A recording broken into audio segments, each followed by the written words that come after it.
નમસ્કાર મિત્રો, પીએરના ન્યૂઝમાં આપનું સ્વાગત છે। આજ રોજ ડભોઈ કોલેજ MSW ખાતે બ્લડ ડોનેશનનો કાર્યક્રમ રાખવામાં આવ્યો હતો। વડાપ્રધાન મોદીના જન્મજયંતિ નિમિત્તે ડભોઈ તાલુકાના ધારાસભ્ય શૈલેષભાઈ મહેતાની સાનિધ્યમાં બ્લડ ડોનેટ કેમ્પનું યોજવામાં આવ્યો હતો। તેમાં નગરપાલિકાના કોર્પોરેટર, ભાજપના સંગઠન કાર્યકર્તાઓ હાજર રહ્યા હતા। રિપોર્ટ મહેન્દ્ર વસાવા, ડભોઈ। તમને અમારા સમાચાર પસંદ આવ્યા હોય તો like, share, bell icon, comment અને સબસ્ક્રાઈબ કરો।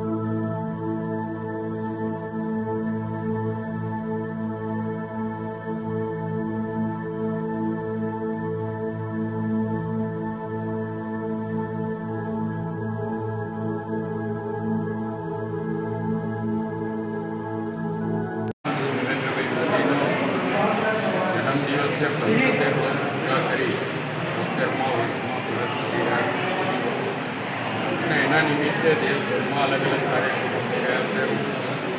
ગુજરાત સરકાર દ્વારા પણ મેડિકલ કેમ્પો, બ્લડ ડોનેશન કેમ્પ, સેવાકીય પ્રવૃત્તિઓ જેવું છે વન મહોત્સવ, સ્વચ્છતા, લોક કલ્યાણ મેળા, આ બધી પ્રવૃત્તિઓ સરકાર દ્વારા અત્યારે કરવામાં આવી રહી છે।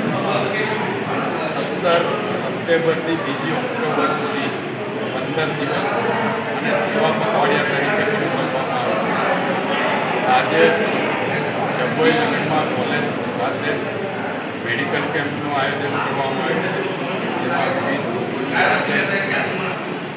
આયુષ કાર્ડ, પાન કાર્ડ હોય કે આરોગ્ય લગતા બીજી યોજના હોય એનો પણ લાભ લોકોને આપવામાં આવે।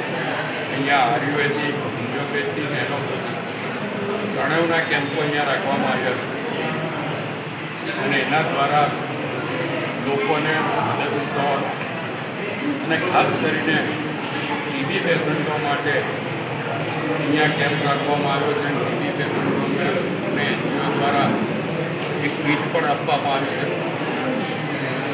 આ તમામ જે આમાં ભાગ લઈ રહ્યા છે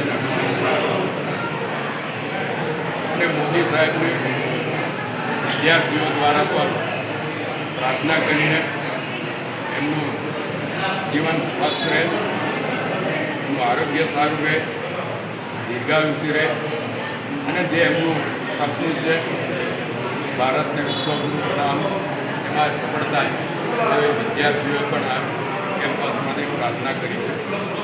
આજે BSW, MSW અને નર્સિંગના અભ્યાસ કરતા વિદ્યાર્થીઓ સાથે પણ મુલાકાત કરવાનો આ કેમ્પસમાં મોકો મળ્યો છે। કોલેજના તમામ પ્રિન્સિપાલો, ટ્રસ્ટીઓ અને ખાસ કરીને કોલેજના અને અમારા મિત્ર શશિકાંતભાઈ પટેલનો આભાર માનું છું કે એમણે આપણી સુંદર વ્યવસ્થાઓ ત્યાં કરી છે અને મોદી સાહેબના જન્મદિવસ એક અલગ રીતે ઉજવવા માટેની તક ઊભી કરી છે।